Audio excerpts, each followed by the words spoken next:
All right, good afternoon. My name is David Currey. I am the interim police chief here in Vero Beach. And as you know, the information we sent out earlier, I want to first just review that initially. On 11/17/2011 at 6:42 p.m., the Vero Beach Police Department received a report of a loud banging type noise in the area of 600 Fiddlewood Road. Further investigation by responding officers revealed that a burglary had occurred at 620 Fiddlewood Road. Officers then found the homeowner, Brian L. Simpson, age 41, deceased inside the home. Since then, I just have a brief prepared statement, and I want to first explain that to all of you, that you need to understand that at this time I cannot go into specific details related to this incident. However, this is what I can tell you at this time. Our investigation efforts have produced a number of leads that we are actively pursuing. Thus far, our investigation indicates that the possibility that Mr. Simpson interrupted a burglary in progress. An autopsy has been conducted at the Office of the Medical Examiner, District 19 in Fort Pierce. The autopsy has revealed that Mr. Simpson's cause of death was by gunfire. If anyone has information related to this incident, please contact the Vero Beach Police Department at 772-978-4600. We will provide you with additional information as soon as we are able to release it. I would also like to thank Sheriff Darrell Lohr of the Indian River County Sheriff's Department for providing crime scene and investigative assistance. I want to thank everyone for coming. If you have some questions, again, I can't go into specific details, but I'll try to do the best I can to answer your questions at this time. Can you say anything about the search so far for a potential suspect or suspects? What can you say?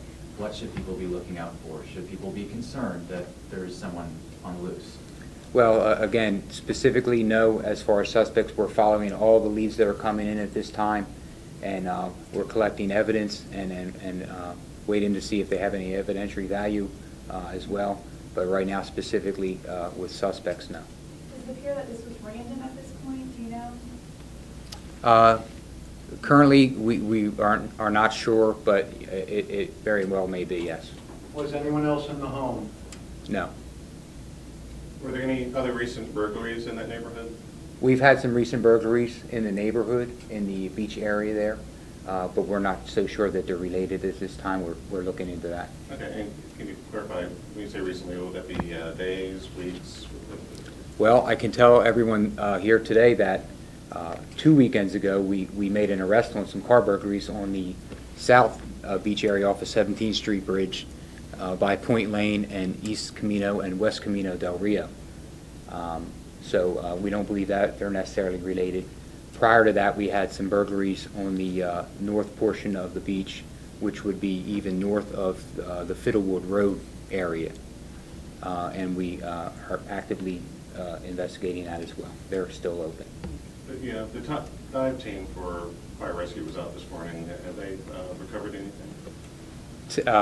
Not to my knowledge at this time. And again, that's just one of the leads that we've been following up, and I can't go into specific details. You mentioned that the cause of death was by gunfire. Can you speak to the number of shots? Not at this time. Was it inside or outside the home? Inside the home. Where? At this time, that's the detail that I'm not going to go into. And one last question. Do you believe the victim was at home, or do you believe the suspect was there first? Well, once again, it seems like he interrupted the burglary in progress, so possibly the individual was there in the home when he got home himself, the victim. Did you take any statements from neighbors or anyone with any type of description, number of people, male, female, anything like that, or are you right now is there nothing? We had the initial call once again that had some loud banging type noises, and that's why we responded to the area. And we have canvassed the area and made contacts with neighbors and possible witnesses. But again, at this time, with regard to suspects, I'm not able to go into that detail. Have you spoken with anyone at the church on the corner there, whether or not there may have been someone, any activities at the church recently in which there may be someone in it? Activities such as criminal No, such as free meals for homeless people, anything, I mean, anything that would draw anyone to that area? Not to my knowledge. The church was very, they worked with us as far as helping us with the family, and we were able to utilize their facility, and that's certainly something that was very nice of the minister there and the facility itself. And the loud banging that the neighbors described, are you confident that that noise was the gunfire, or is It's a distinct possibility, Okay. for sure. But any reports of any burglaries at this home before? None to my knowledge.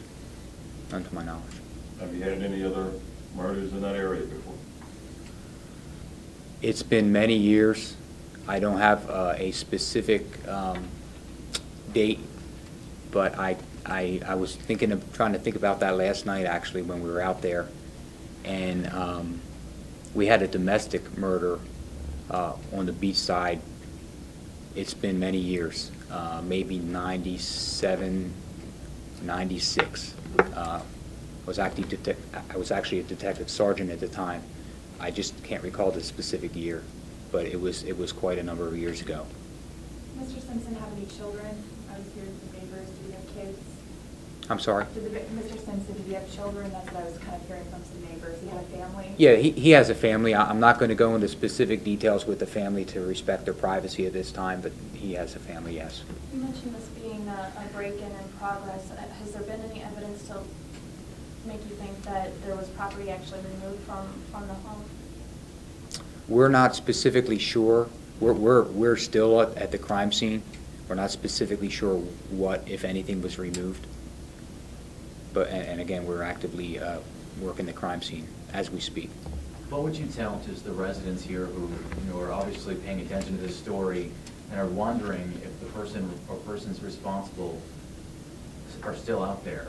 What do you say to them, and how do you kind of reassure them? Well, and that's a great concern, and we understand that, and we have a very active, prior to answering your question, if I may, we have a very active neighborhood watch program, and pretty much our whole beach side, and even many areas here in town, we've started a neighborhood watch. So we're very active with the residents, the mainland and the beach side.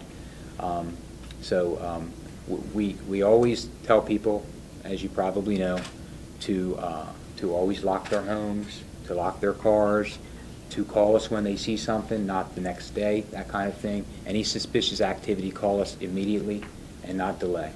And then we just briefly talked about the dive team. Can you just tell us, I know you can't tell us what exactly they were looking for, but can you tell us where they were looking, at least? Because it seems like people saw them, or could you just kind of elaborate on that? Well, I believe they were in the area of McWilliams Park boat launch area, which is at the eastern portion of the Barber Bridge here in Vero. You mentioned reminding people to lock their homes, lock their cars. Was there evidence of a forcible break-in on this home, or does it look like maybe a door or a window had been left unsecured? Well, that's some details that I just don't want to go into right now.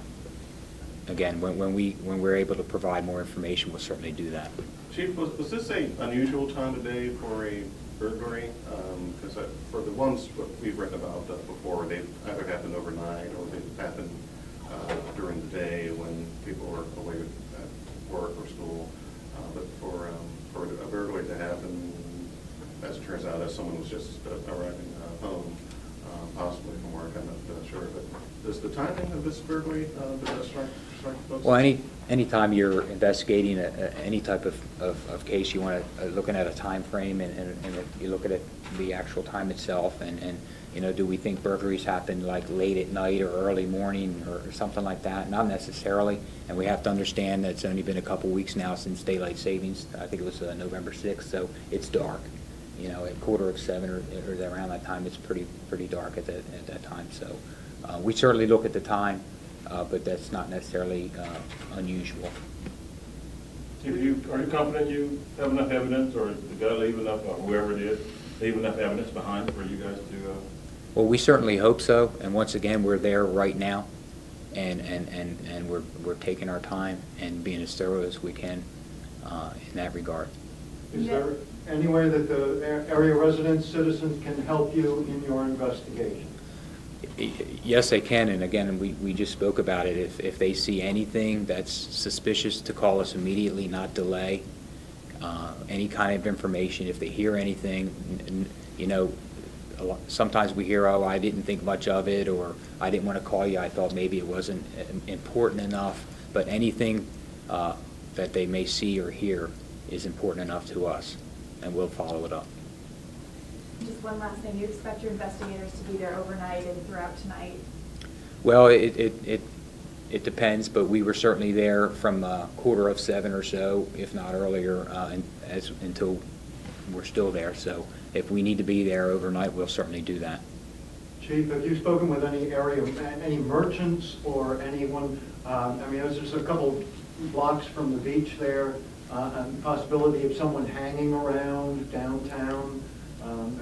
Yeah, we're reviewing businesses that are close by, businesses that may have video cameras, things like that. Yes, sir.